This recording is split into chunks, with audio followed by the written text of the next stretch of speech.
예, 오늘은 마태복음 강의 42과 시작하도록 하겠습니다. 지난주에 그 28절까지 우리가 공부를 했고, 오늘부터는 29절부터 시작을 해서 나가도록 하겠습니다. 10장 29절 가서 보니까 참새 두 마리가 1아사리온에 팔리지 아니하느냐. 그러나 너희 아버지의 허락 없이는 그 중에 하나도 땅에 떨어지지 아니하리라. 오직 아버지께서 너희 머리털까지도 다 세셨나니 그러므로 너희는 두려워하지 말라. 너희는 많은 참새보다 더 귀중하니라. 그런즉 누구든지 사람들 앞에서 나를 시인하면 나도 하늘에 계신 내 아버지 앞에서 그를 시인할 것이요. 누구든지 사람들 앞에서 나를 부인하면 나도 하늘에 계신 내 아버지 앞에서 그를 부인하리라. 이제 29절부터 이제 33절 읽었습니다. 여기 이제 가서 보시면은 참새 두 마리가 1아사리온에 이제 팔린다. 이렇게 이제 되어 있는데, 여러분이 누가복음 12장 6절 가셔서 한번 가서 잠깐 보시면 똑같은 내용이 나오는데, 누가복음 12장 6절에는 참새 5마리가 2아사리온에 팔리지 아니하느냐. 이렇게 이제 되어 있어요. 그래서 마태복음식으로 하면 2마리에 2아사리온이면 4마리에 1아사리온이면 2마리가 1아사리온이면 4마리면 2아사리온이 돼야 되지 않냐. 근데 여기 가서 보니까 몇 아사리온에 팔린다 그래요? 5마리가 2아사리온에 팔리니까 이 성경이 뭐가 잘못된 게 아니냐. 여러분 어떤 것 같아요? 많이 사면 하나 더 주고 그러는 거 여러분 아십니까? 뭐 너무 상식적인 그런 그 수준의 얘기인데, 아닌 경우에는 작은 거는 3마리에 1아사리온에 팔 수도 있는 거고, 그래서 그건 여러 가지 그런 케이스가 있는 거기 때문에 장사해 보신 분은 이 얘기가 무슨 얘기인지 아실 거예요. 장사 안 해본 분은 이게 무슨 얘기인지 모를 테고, 또 떨이라는 것도 있잖아요. 그러니까 뭐 전혀 이게 문제가 없는 거예요. 그래서 2마리를 1아사리온에, 5마리는 2아사리온에 아무 문제가 없습니다. 자, 그래서 지금 여기 얘기가 2냐 5냐 지금 이런 거 중요한 게 아니라, 지금 예수님이 지금 하시는 그 말씀이 28절하고 지금 연관이 돼서 나오는 거예요. 몸은 죽여도 혼은 능히 죽이지 못하는 자들을 두려워하지 말고 오직 혼과 몸을 능히 지옥에서 멸하시는 분을 두려워해라. 이게 나온 다음에 지금 참새 이야기가 나오는 거죠. 지금 이 포인트는 뭐냐 하면, 지금 여기 유대인들에게 또 말씀하시는 거예요. 유대인들이 가서 하늘의 왕국의 복음을 온 민족들에게 전하는, 모든 민족들에 전하는 그와 같은 때가 이제 이른다는 겁니다. 이렇게 될 때 사람들이, 그 민족들 중에서 많은 사람들이 이걸 싫어해갖고 유대인들을 옥에도 가두고 총독들 앞에 끌고 가기도 하고, 그런 일들을 하는 그런 때가 이제 온다는 거예요. 그래도 두려워하지 마라. 왜 그러냐 하면 지금 여기 참새 2마리가 1아사리온에 팔리지 않냐. 이게 별거 없다는 뜻입니다. 1아사리온에 이게 팔린다고 하는 얘기는 지금 식으로 얘기하면 2마리가 1,000원에 팔리지 않냐. 그러니까 한 마리 목숨이 500원이다. 그렇게 얘기하는 거예요. 그러면서 예수님이 뭐라고 얘기하냐면, 이렇게 하찮은 것도 하나님 아버지의 뜻이 없으면 하늘에서 떨어지지 않는다는 거예요. 저도 가끔 그런 생각을 해봐요. 이렇게 새들이 그렇게 많이 날아다니잖아요. 저것들도 어디 가서 다 죽을 텐데 분명히. 근데 여러분 다니면서 새 어디서 죽은 거 본 거 있어요? 별로 없죠. 새가 그렇게 많은데 어떻게 사람 사는 데는 새 죽은 거 본 사람 거의 없을 거예요. 그렇죠?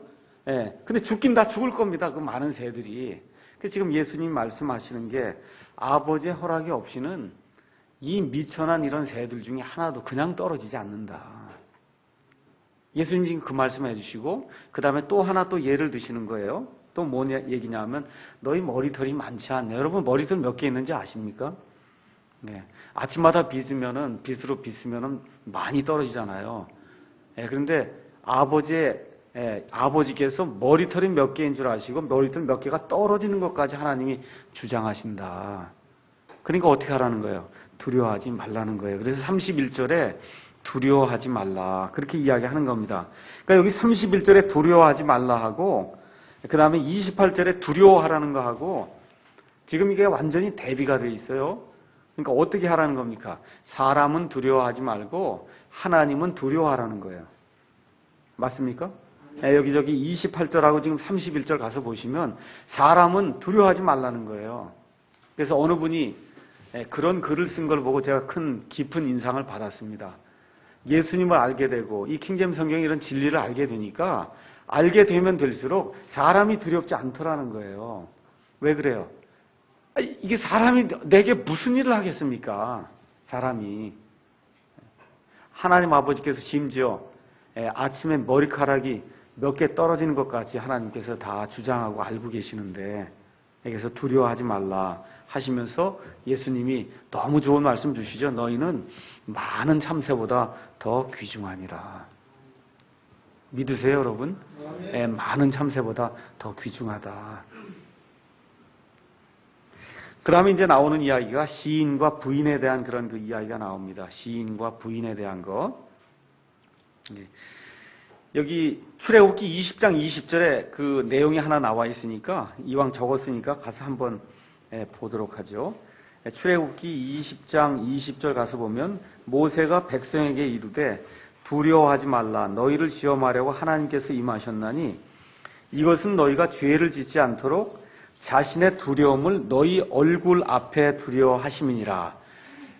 이 이집트에서 탈출해서 나온 이후에 지금 시내산에 도착해서 율법을 받으려고 하는 그런 때예요. 그때 하나님의 임재가 이 시내산에 있게 되니까 너무너무 무서워갖고 사람들이 이제 벌벌벌벌 떨게 됐거든요. 그때 지금 여기 모세가 이야기하는 게 백성에게 두려워하지 말라.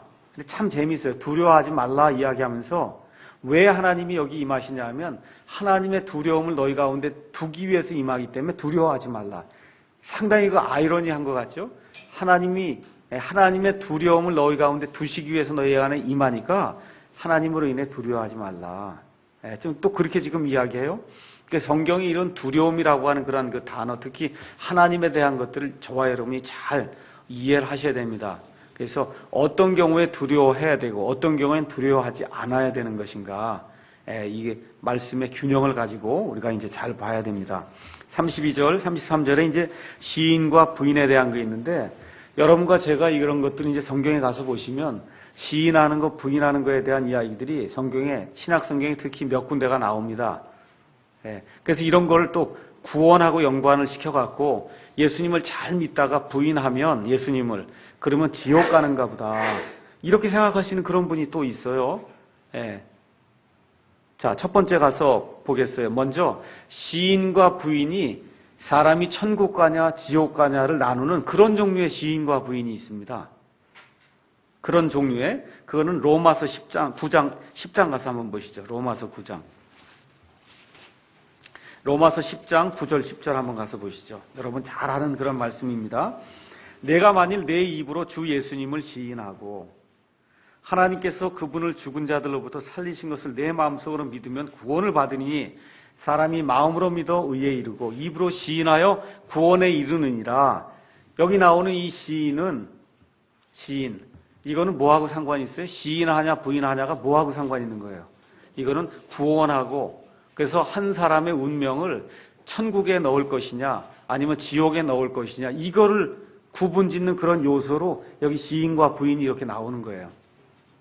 맞죠? 그러니까 이런 종류의 시인과 부인은 아주 명백한 거예요. 이거는 천국 가냐 지옥 가냐 이런 이야기예요. 그런데 성경에 가서 보면 이런 것 말고도 시인과 부인이 있습니다. 지금 여기 마태복음 여기 나와 있는 것처럼 사람들 앞에서 나를 시인하면, 그렇죠?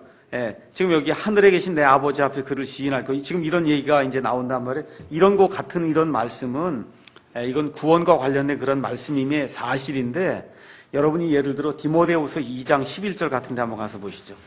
디모데후서 2장 11절.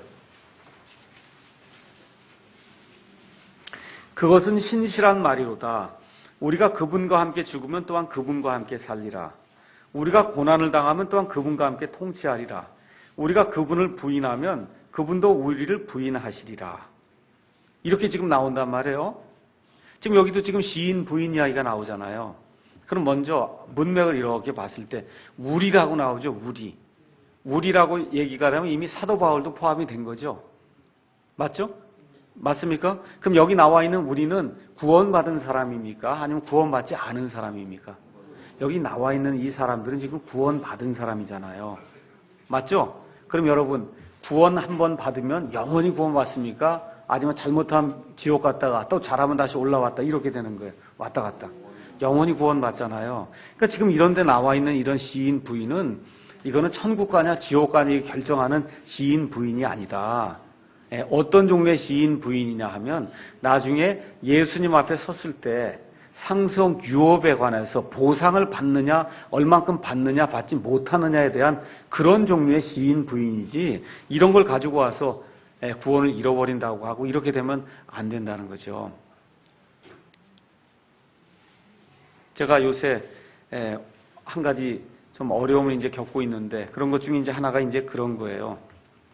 여러분 이 교회나 아니면 다른 교회를 열심히 다니다가 그 교회를 못 다니게 됐어요. 근데 그 교회가 이렇게 저렇게 보나 이게 성경적인 그런 교회인 것 같아요. 근데 그 교회를 못 다니게 됐어요. 그럼 여러분 지옥 갈까요? 지옥 가요? 아니에요. 근데 그렇게 아는 사람이 있어서 참 답답해요. 그런 거 아니잖아요. 그렇죠? 한마디로 다시 말씀드리면 한번 구원 받잖아요. 이 교회 안 나와도 구원이 평생 유지됩니까? 안 됩니까? 영원히 유지되는 거예요. 이 교회를 오냐 안 오냐 이거하고 상관이 없습니다. 오냐 안 오는 거는 이걸 다 구원이 결정되고 구원이 유지가 되면 그 완전 행위잖아요. 그렇죠? 그래서 저와 여러분이 꼭 기억하셔야 게 말씀을 이렇게 읽을 때 이 말씀의 대상이 지금 누군가를 이렇게 살펴보고 앞뒤 문맥이 뭘 얘기하는가를 보고 지금 여기도 시인 부인이 대단히 중요한 문제인데 이게 정말 구원과 관련된 그런 시인 부인인가 아니면 믿는 사람들을 향해서 그 믿는 사람들이 받을 그런 상속 유업에 대한 그런 내용인가 이런 것들을 우리가 좀 비교를 좀 해봐야 됩니다. 고린도전서 6장도 이왕 나왔으니까 한번 잠깐 보겠습니다. 고린도전서 6장 거기 가서 보시면은 9절에서 10절에 이 구원과 관련되지 않고 상국과 관련된 그와 같은 내용이 있습니다. 6장 9절에서 이제 11절 불의한 자가 하나님의 왕국을 상속받지 못할 줄 너희가 알지 못하느냐.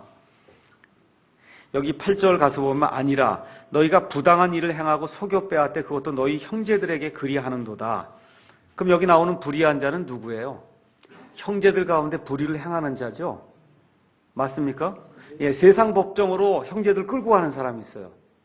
또 여기 가서 보면 여기 지금 6장에 나와 있는 게 세상 법정으로 형제를 끌고 가서 고소하는 그런 사람이 있단 말이에요. 그러니까 사도 바울이 하도 답답하니까 너희 가운데 가장 작은 자를 세워서 너희를 심판하게 해라.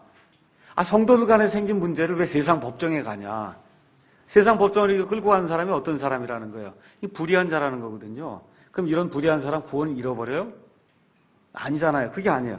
불의한 자가 하나님의 왕국을 상속받지 못한다. 이렇게 이야기할 때 이 하나님의 왕국, 이 평안이라든지 기쁨이라든지 나중에 받게 될 이런 상속의 그런 그 유업의 보상을 이야기하는 건데 안 된다는 거예요. 이런 것들이. 속지 말라. 음행하는 자나 우상 숭배하는 자나 간음하는 자나 여성화된 남자나 남자와 더불어 자신을 욕되게 하는 남자나 도둑질하는 자나 탐욕을 부린 자나 술 취하는 자나 욕하는 자나 착취하는 자들은 하나님의 왕국을 상속받지 못하리라. 그 다음에 너희 가운데 이 같은 자들이 덜어 있었으나 너희가 하나님의 영을 통해 주 예수님의 이름으로 씻기고 거룩히 구별되어 의롭게 되었느니라. 과거에 그런 사람들이 있었다는 거예요. 근데 지금은 씻겨서 새로운 사람이 됐는데 그럼에도 불구하고 또 어떻게 그런 일을 하는 사람이 있다는 겁니다. 있어요. 그럼에도 불구하고 지금 여러분과 제가 성경 말씀을 읽을 때 특히 구약과 신약 말씀 이런 걸 읽을 때 뭘 보셔야 되냐. 음행하지 말라. 그런 말이 나온단 말이에요. 누구에게 주는 거예요? 믿는 사람들에게 줘요. 간음하지 말라. 그렇게 나와요. 왜 그래요? 교회 안에도 수두룩하게 있다는 거예요. 그런 사람이. 하나님의 백성 구약시대 그 이스라엘 백성 가운데도 간음하는 사람, 음행하는 사람, 도둑질하는 사람, 남의 것 탈취하는 사람 이런 사람이 하나님의 백성임에도 불구하고 많이 있기 때문에 성경 말씀에 너희는 그렇게 하지 말라고 그렇게 이야기를 하는 겁니다. 교회 안에서도 그런 사람들이 많이 있기 때문에 그래서 우리가 법적인 그런 신분으로는 의인이 된 거 사실입니다. 그렇지만 지금 이 현실을 봤을 때 살아가면서는 부정한 그런 일들이 우리 가운데서 나타나요. 안 나타나지만 않습니다. 그럼에도 불구하고 구원은 잃어버리지 않는다. 이런 내용들이 이제 보시고 34절부터 이제 39절에 있는 말씀을 보겠습니다. 내가 땅에 화평을 보내러 온 줄로 생각하지 말라. 나는 화평이 아니라 검을 보내러 왔노라. 사람이 자기 아버지를, 딸이 자기 어머니를, 며느리가 자기 시어머니를 대적하여 불화하게 하려고 내가 왔나니 사람의 원수가 자기 집안 사람들이리라. 아버지나 어머니를 나보다 더 사랑하는 자는 내게 합당하지 아니하고 아들이나 딸을 나보다 더 사랑하는 자도 내게 합당하지 아니하며 또 자기 십자가를 지고 내 뒤를 따르지 아니하는 자도 내게 합당하지 아니하니라. 자기 생명을 찾는 자는 그것을 잃을 것이요 나로 인하여 자기 생명을 잃는 자는 그것을 찾으리라. 지금 이렇게 되어 있습니다. 이게 누가 읽어야 될 말씀이냐 하면 요새 교회 안에 교회 일치운동하는 사람들이 있어요. WCC, NCC 이거 해갖고 불교다 뭐다 다 거기도 구원이 있으니까 그래서 같이 이렇게 좀 해보자 해서 카톨릭 말 것이 범종교 일치운동 해갖고 제가 정확하게 모르지만 2012년인가 WCC 총회가 지금 부산인가 어디에서 열린다 그래갖고 서울에 있는 엄청나게 큰 교회가 있어요. 그 교회에서는 WCC를 우리나라에서 유치하게 해달라고 매일 특별 새벽 기도회를 했다 그래요. 그걸 특세라고 얘기한다 그러던데. 참새가 아니라 특세라고 얘기한다 그래요. 특세를 그렇게 했다는 거야. WCC를 우리나라에 유치해 주십시오. 이런 아이러니가 어디 있어요. 성도들이 모여갖고 다 같이 종교 일치하자고 하는데 그걸 우리나라에 일치하는데 우리 목사님이 앞장을 서고 우리 교회가 그걸 후원할 테니까 하나님 제발 좀 하게 해달라고 해서 하나님이 해라 그래서 2012년에 하게 됐다는 것 같아요. 하여튼 특세가 대단히 힘이 있는 것 같아요. 가만 보니까 하나님이 미워하는 거예요. 여기 뭐라 그랬어요? 내가 땅에 화평을 보내러 온 줄로 생각하느냐? 뭐라 그래요? 검을 보내러 왔다 그러잖아요. 검을. 그럼 무슨 소리예요? 검으로 찔러갖고 둘로 쫙 쪼갠다는 거예요. 카톨릭, 불교 뭐 이런 거 하는 사람 이쪽으로 쪼개고 예수님만입니다 하는데 이쪽으로 쪼개고 예수님이 그 일 하러 왔지 같이 잘 살아라고 WCC 하라고 그러고 이런 종교 일치운동 하라고 예수님이 이 땅에 온 게 아니다. 근데 그 사람들이 인용하는 구절이 있어요. 그것도 예수님 말씀이에요. 마태복음 5장 가서 한번 보겠습니다. 이 사람들이 또 맨날 인용하는 게 마태복음 5장 가서 보겠습니다. 마태복음 5장 9절 가서 한번 보도록 하겠습니다. 산상수훈의 말씀이야. 화평케 하는 자들은 복이 있나니 그들이 하나님의 아이들이라 불릴 것이기 때문이다. 이거 누구 말씀이에요? 예수님 말씀이자. 그러니까 불교 이거 한 사람하고 다 화평하게 지내야 된다는 거예요. 그러니까 여러분 성경 말씀이 이렇게 있으면 꼭 어떻게 보셔야 돼요? 균형 있게 보셔야 된다 그 얘기죠. 지금 여기 나오는 화평케 한다고 하는 그 이야기는 진리를 버리면서 화평케 하라는 거 아닙니다. 맞죠? 내 이웃과 화평하게 지내는 거 그건 너무 좋은 거예요. 근데 거기에 진리가 걸리면 그래서 어떻게 돼? 진리가 걸려서 이 사람은 부처를 통해서 구원받는다고 얘기를 하고 여기는 아니라고 얘기하는데 어떻게 이게 둘이 공존할 수가 있어요? 불가능하잖아요. 그러니까 지금 여기 나와 있는 여 9절, 특히 마태복음 9장에 있는 건 산상수훈은 하늘의 왕국이 땅에 이루어질 때 땅에서 그 왕국에 들어가기 합당하게 역임을 받는 그와 같은 사람들의 그 헌장을 이야기하는 거지. 진리를 다 가져다 버리고선 이슬람, 불교, 뭐 남묘호란 게 다 합쳐갖고 우리하고 같이 화평하게 하자. 그런 이야기가 아니지 않습니까? 그러니까 그런 거 할 때는 어떤 말씀이 적용이 돼야 돼요? 34절에 있는 말씀 내가 땅에 화평을 보내러 온 줄로 생각하지 말라. 나는 화평이 아니라 검을 주러 왔다. 그 WCC 하자고 하는 데는 이 말씀을 줘야 되는 거예요. 그래서 어떻게 부처 이거 하는 사람들하고 같이 우리가 같이 모여갖고 공동전선을 피고 서로 전도하지 말자 그러고 이런 거 하는 거에 우리가 어떻게 하나가 될 수 있냐. 이렇게 이 말씀을 들고 나가야지 마태복음 5장을 들고 나가면 완전히 넌센스가 이제 발생을 하게 되는 겁니다. 자, 그래서 여러분이 예수님의 사역을 한번 가서 보세요. 예수님이 딱 들어가시면 어때요? 둘로 나뉜다 그랬죠? 예수님이 들어가는데 두루뭉술 이렇게 지나는 건 없어요. 예수님이 딱 어느 가정에 들어가면 어떻게 돼요? 딱 가정이 나뉘어요. 믿는 자, 안 믿는 자가 딱 나뉘어요. 그 순간에. 저희도 아들이 이제 셋이 있어요. 우리 어머니가 아들 셋을 낳았는데 어떻게 돼요? 딱 나뉘어요. 그냥 하나님의 말씀으로 같은 어머니 뱃속에서 나왔는데도 그걸 어떻게 하겠습니까, 제가? 그걸. 안 돼요, 그거는. 영적인 문제이기 때문에 어떻게 되질 않습니다. 예수님이 딱 들어가면 그냥 나뉘는 거예요. 어떻게 칼로 쪼개듯이. 예수님이 영에 있는 자가 예수님의 영에 없는 자가 이게 둘로 나뉘는 거지. 그렇다 그래서 뭐 형제 친척이 나뉘는 건 아니에요. 우리가 사는 한 형제 친척으로 지내지만 벌써 할 얘기가 없어지기 시작해요. 우리가 아까 자매님 얘기하잖아요. 할 얘기가 없어요. 모순이 돼갖고 우리 자매님 표현대로 얘기하면 믿지 않는 사람하고 뭐 영적인 얘기를 하면 모순이 된다니까요. 모순. 모순이 이제 생기는 거예요. 그렇게 되다 보니까 영적인 그런 문제에 관한 한 이게 나누는 그런 역할을 한다는 겁니다. 그래서 우리 예수님이 들어가니까 어떻게 돼요? 예수님의 말씀을 따라 딱 자기 것을 버리고 예수님 말씀을 신뢰하는 그런 한 부류가 생기고, 그게 어때? 마음이 약하고 연약하고 아기와 같이 예수님만 의지하는 그런 사람들이 생기고, 뻣뻣하게 자기 것 주장하는 그런 사람이 둘로 딱 쪼개진다. 그래서 예수님은 쪼개는 역할을 해요. 진리에 관한 한.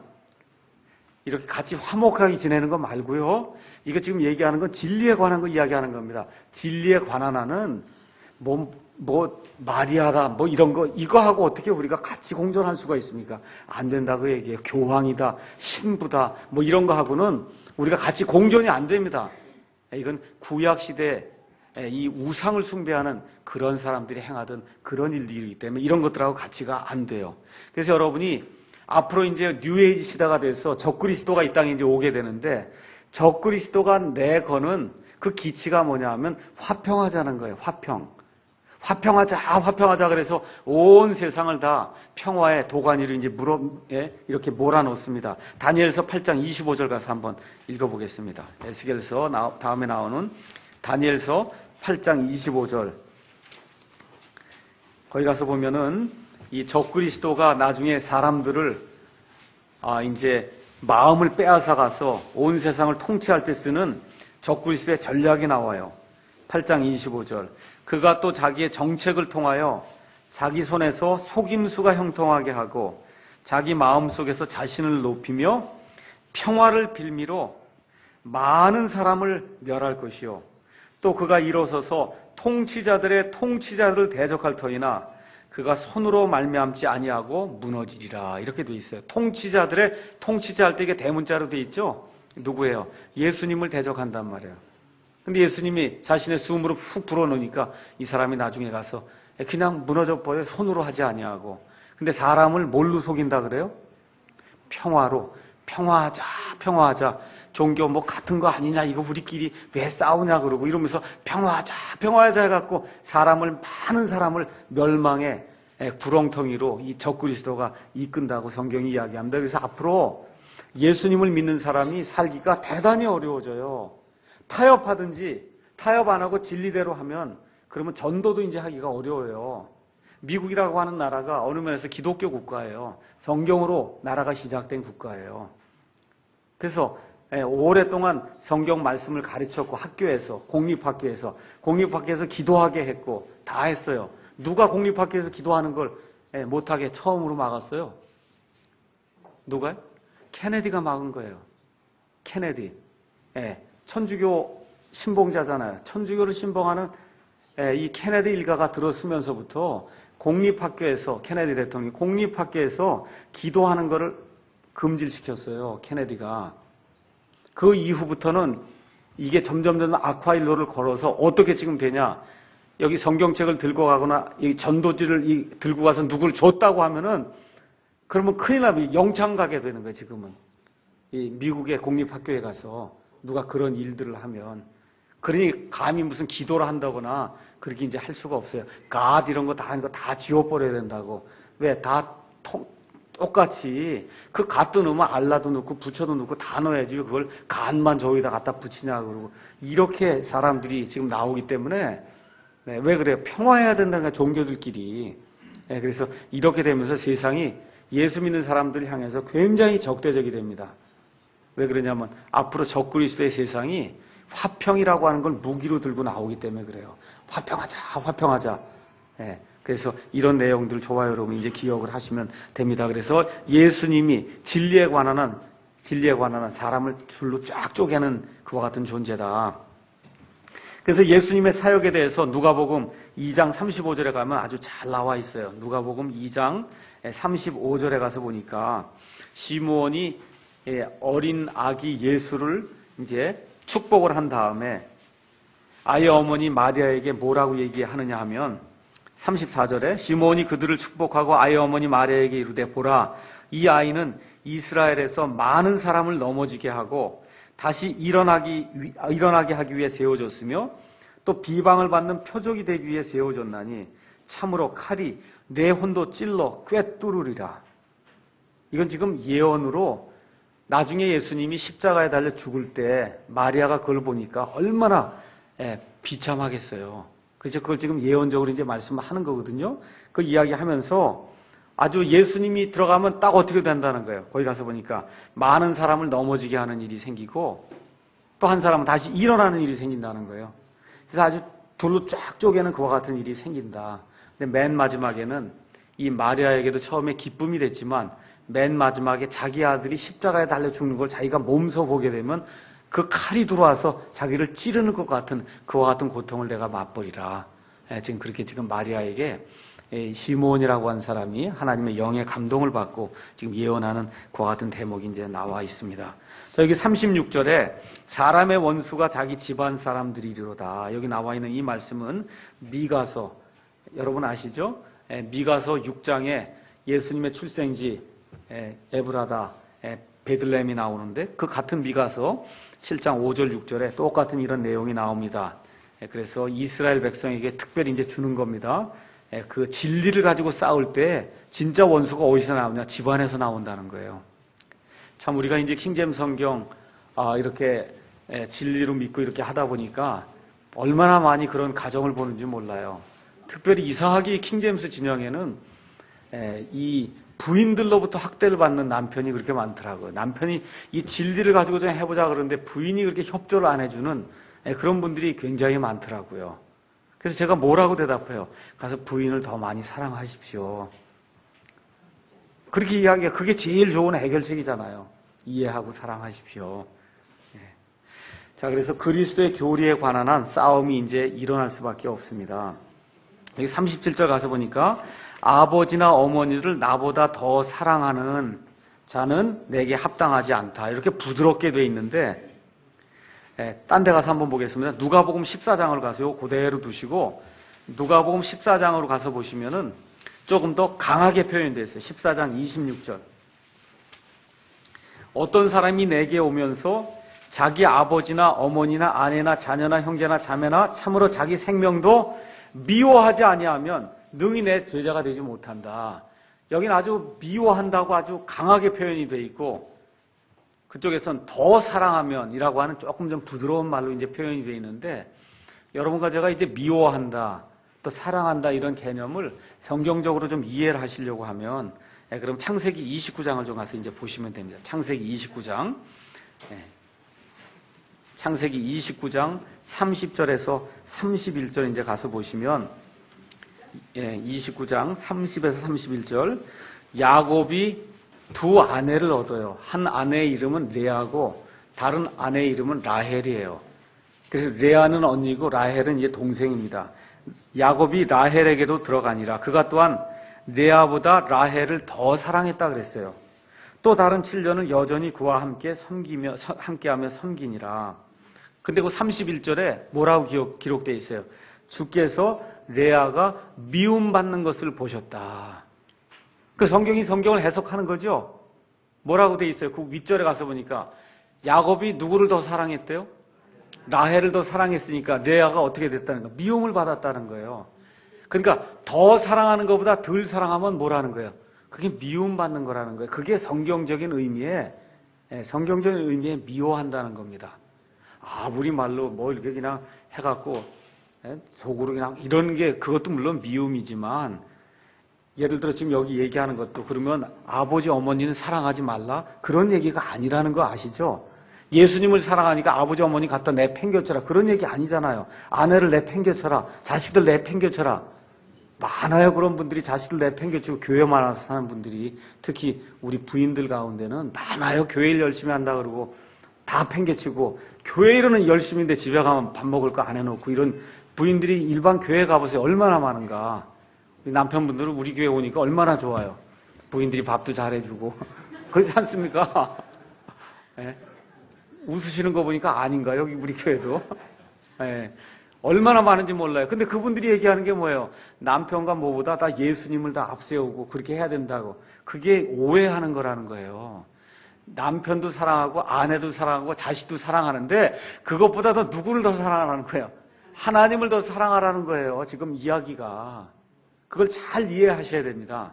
성경이 이야기할 때 그 사랑과 미움이 많은 경우에 더 사랑하는 거하고 덜 사랑하는 그런 개념을 사랑한다, 미워한다로 지금 표현하고 있다. 성경이 그렇게 보여주잖아요. 그러니까 그렇게 저와 여러분 이해를 하시면 됩니다.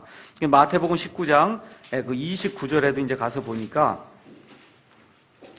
예수님이 더 많은 것들을 이제 요구하는 경우가 있어요. 내 이름으로 인해 집이나 형제나 자매나 아버지나 어머니나 아내나 자녀나 토지를 버린 모든 자는 100배를 받고 또 영존하는 생명을 상속받으리라. 얼마나 강하게 요구하세요? 자, 이거 요구하니까 오늘 가서 집 파시면 됩니까? 안 됩니까? 오늘 가셔서 아파트 다 집 팔면 돼요? 안 돼요? 아니요. 그 얘기가 초점이 그게 아니죠. 뭐라는 거예요? 이 모든 것보다 어떻게 하라고요? 예수님을 더 사랑하고 더 사모하라는 게 그게 포인트다. 특별히 여기 지금 나와 있는 이 말씀은 유대인들에 관한 그런 말씀이에요.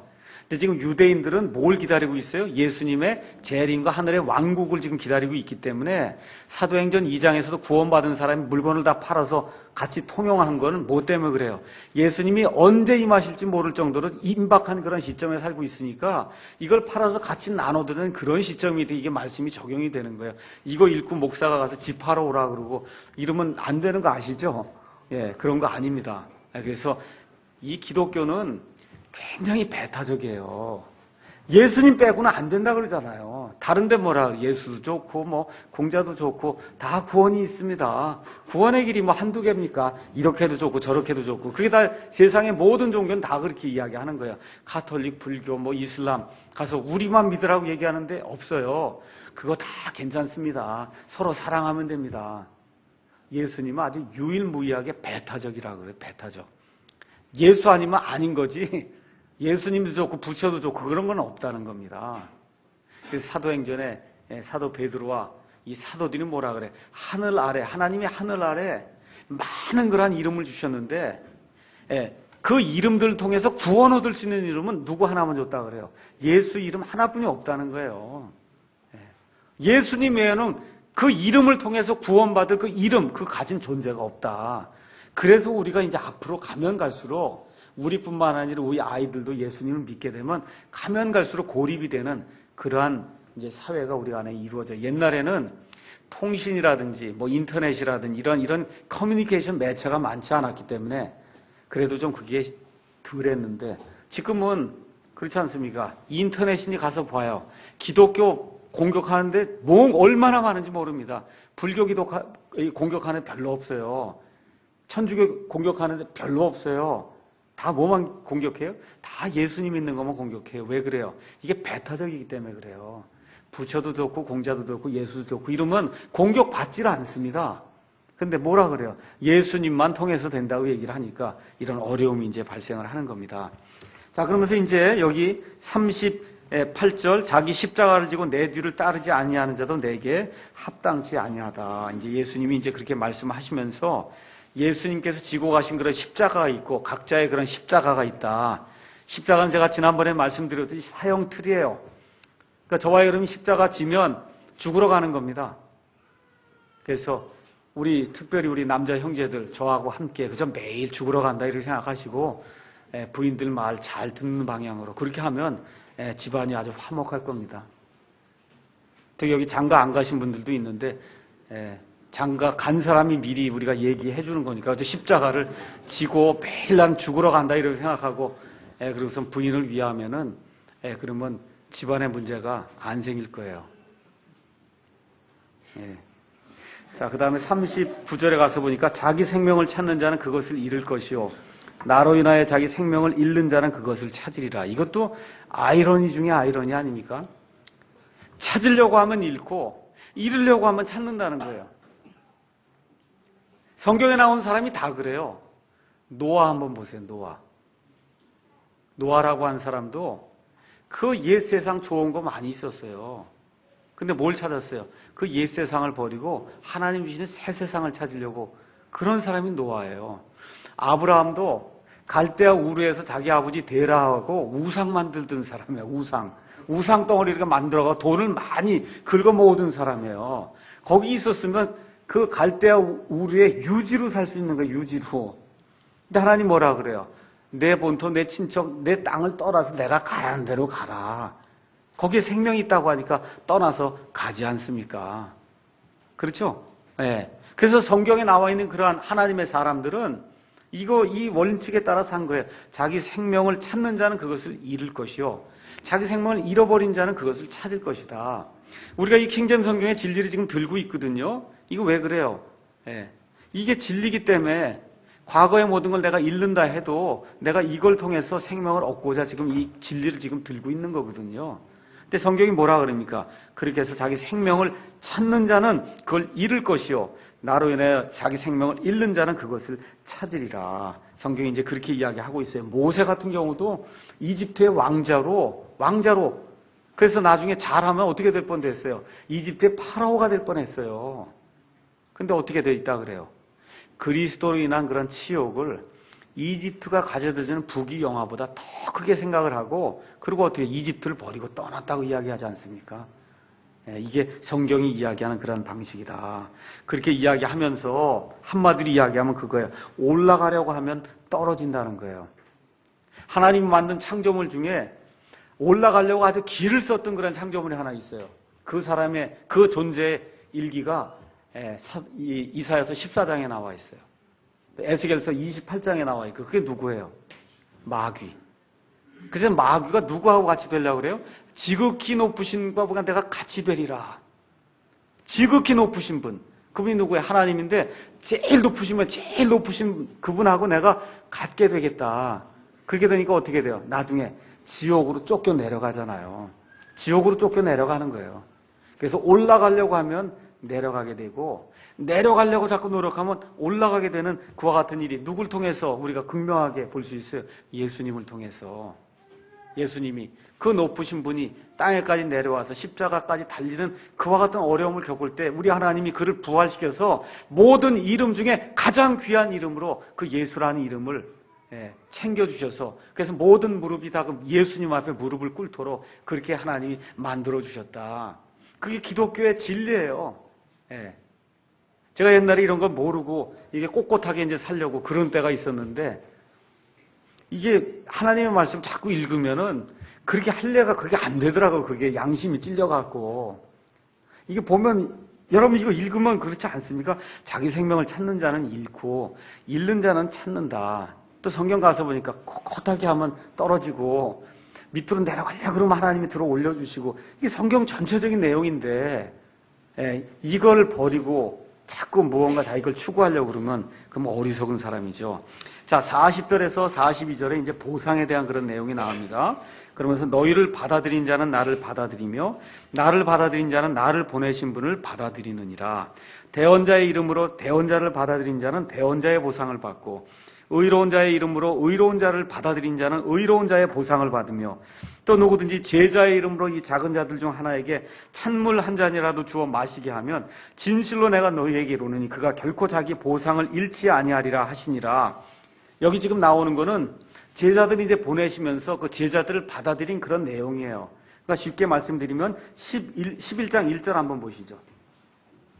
예수님께서 12제자에게 명령하시기를 마치시고 그들의 도시들에서 가르치시며 선포하시며 하시려고 거기를 떠나시니라 해서 이제 제자들을 보내는 그와 같은 내용이 이제 나오거든요. 그 제자들을 보낼 때 받아들인 사람이 있고 받지 않는 사람이 있다는 거예요. 근데 받아들이는데 세 종류의 모습으로 지금 나와요. 한 종류는 대언자의 이름으로 대언자를 받아들인다. 하나님의 말씀이라고 와서 선포를 할 때 누가 선포해요? 대언자가 선포하잖아요. 그렇게 할 때 대언자의 이름으로 아, 저 사람 정말 하나님의 말씀을 선포하는 자구나. 하고 그 사람이 인격을 존중하면서 그 사람을 받아들이면 그럼 무슨 보상을 받는다가 대언자의 보상을 받는다는 거예요. 대언자의 보상. 대언자가 어떤 사람이 대언자예요? 하나님의 말씀을 받아서 전할 수 있는 그와 같은 특권을 누린 사람이 대언자잖아요. 그런 특권을 누린 사람이 되게 해주겠다. 예수님이 그렇게 이제 이야기하시는 겁니다. 대언자. 예. 그 다음에 의로운 자. 의로운 자는 말 그대로 성품이 의로운 그런 사람을 이야기하는 겁니다. 그래서 저 사람이 와서 말씀을 전할 때 들어보니까 야 정말 의로운 말씀이구나 하고 의로운 자로 그 사람을 받아들이면 의로운 자의 그런 성품을 갖는 그와 같은 보상을 예수님이 해주시겠다. 그렇게 이야기하는 겁니다. 제자라고 하는 거 여러분이 잘 기억하셔야 돼요. 제자 삼는다 요새 많이 나오죠. 제자는 스승의 것을 받아서 배워서 스승과 똑같이 하는 사람을 제자라고 이야기해요. 제자. 그래서 이제 말씀을 전하러 이제 12 제자가 나가니까 제자가 말씀을 전한단 말이에요. 그래서 제자의 이름으로 이 작은 자들 중 하나에게 찬물 한 잔 준다. 요 시시하게 요만큼 한 거라도 하나님께서는 그걸 잊지 않는다. 지금 그렇게 이야기하는 겁니다. 그러니까 제자들, 세상의 관점에서 별것 없는 자들, 이런 자들이라도 하나님의 말씀을 가지고 가서 이 제자들의 스승이 예수님이니까 그 예수님을 대신해서 이런 말씀을 전하는 이런 자들을 이렇게 영접을 하면 그러면 예수님께 이와 같은 일들이 잊혀지는 그와 같은 일이 전혀 없다. 이제 그렇게 이제 말씀을 해주시는 겁니다. 마태복음 11장으로 이제 넘어가서 1절에 가서 보니까 예수님께서 12제자에게 명령하시기를 마치고 그 다음에 그들의 도시들에서 가르치시며 선포하시려고 거기를 떠나시니라. 이렇게 이제 되어 있습니다. 여기 그들의 도시들은 앞에 문맥으로 봐서는 12제자들이 살던 그런 도시다. 이렇게 볼 수도 있고 또 이스라엘 백성의 그런 도시라고 이제 볼 수도 있습니다. 자, 그러면 여기서 이 제자들이 가서 선포해야 될 그런 내용의 말씀은 이사야서 61장에 나와 있는 말씀이에요. 가서 한번 보겠습니다. 이사야서 61장에 이 왕국의 복음이 이제 선포가 될 때 이 사람들이 전해야 될 그런 말씀이 이제 나옵니다. 이사야서 61장 1절에서 3절. 주 하나님의 영께서 내게 임하셨으니 이는 주께서 내게 기름을 부으사 온유한 자들에게 좋은 소식을 선포하게 하셨기 때문이라.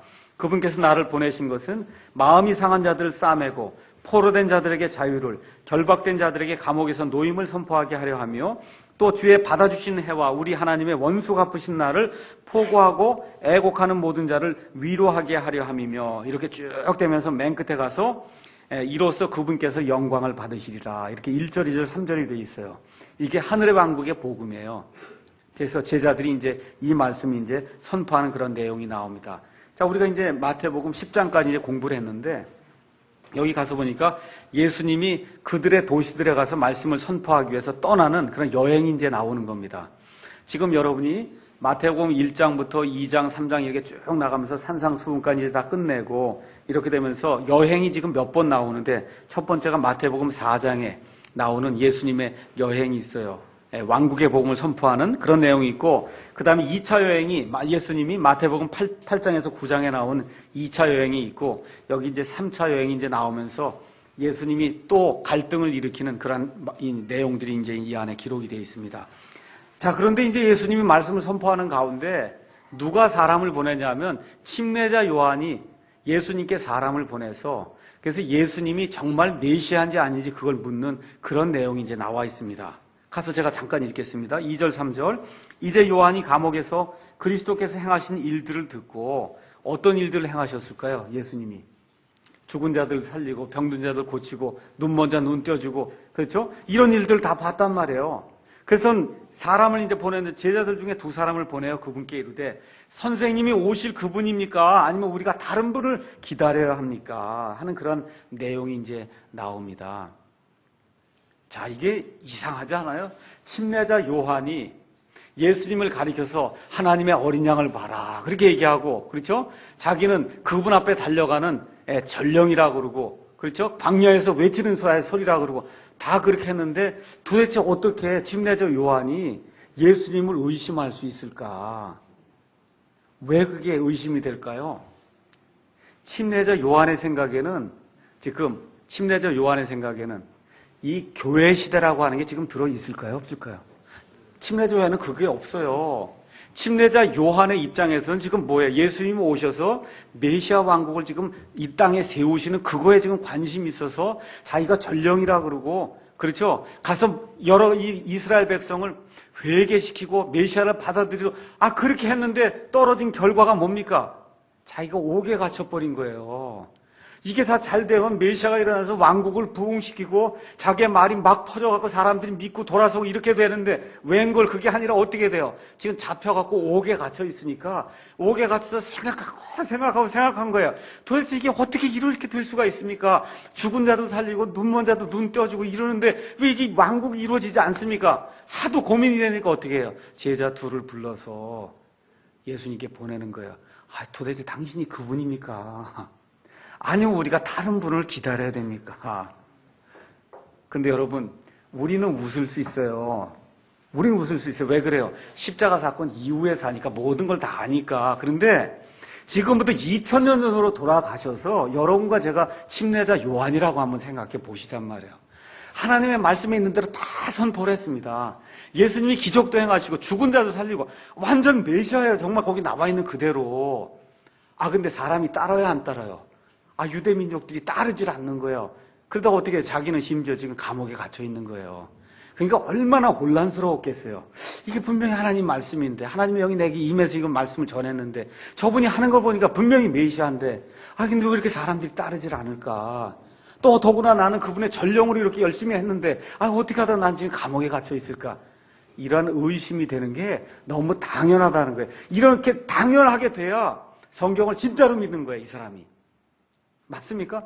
성경을 진짜로 믿으면 혼동이 생길 수밖에 없는 거예요. 어떻게 이렇게 하나님 말씀이 분명하게 이루어지는데 사람들은 믿지를 않을까? 왜 그래요? 침례자 요한은 이 구약 성경에 나와 있는 말씀이 그대로 이루어지는 것을 보고 이대로 될 줄로 그대로 믿고 있었던 거예요. 근데 그게 안 이루어지니까 너무 혼동이 돼갖고 그래서 자기의 두 제자를 예수님께 보내는 그런 일들을 한단 말입니다. 그러니까 예수님이 뭐라고 얘기하십니까? 3절만 더 잠깐 보겠어요. 예수님께서 그들에게 대답하여 이르시되 가서 너희가 듣고 보는 그것들을 요한에게 다시 보이되 어떤 일들이 이루어진다는 거예요? 눈먼 자들이 시력을 받으며 다리 저는 자들이 걸으며 나병 환자들이 정결하게 되며 귀 먹은 자들이 들으며 죽은 자들이 일으켜지며 가난한 자들에게 복음이 선포된다 하라. 이게 메시아가 오면 해야 될 일이라는 거죠. 저와 여러분이 하라는 거예요? 아니요. 메시아가 오면 이 일을 하리라고 돼 있는데 이 일이 이루어진다고 침례자 요한에게 고하라. 그게 뭐야? 아까 이사야서 61장에 읽은 그 말씀이잖아요. 맞죠? 그 말씀을 이야기를 하는 겁니다. 그래서 예수님이 한마디로 메시아가 누구냐? 이런 일을 하는 사람이 메시아다. 그러니까 내가 메시아라고 이야기를 해줘라. 예수님이 지금 그렇게 이야기를 하고 있습니다. 다시 한번 말씀드리지만 메시아가 오면 반드시 이런 표적과 이적이 있어야 돼요. 이게 없으면 메시아가 아닙니다. 그래서 예수님이 뭐라 그래? 자신 있게 얘기하잖아요. 눈먼 자들 눈 뜨고 다리 저는 자를 다 걸어나 일고 죽은 자들이 일어난다.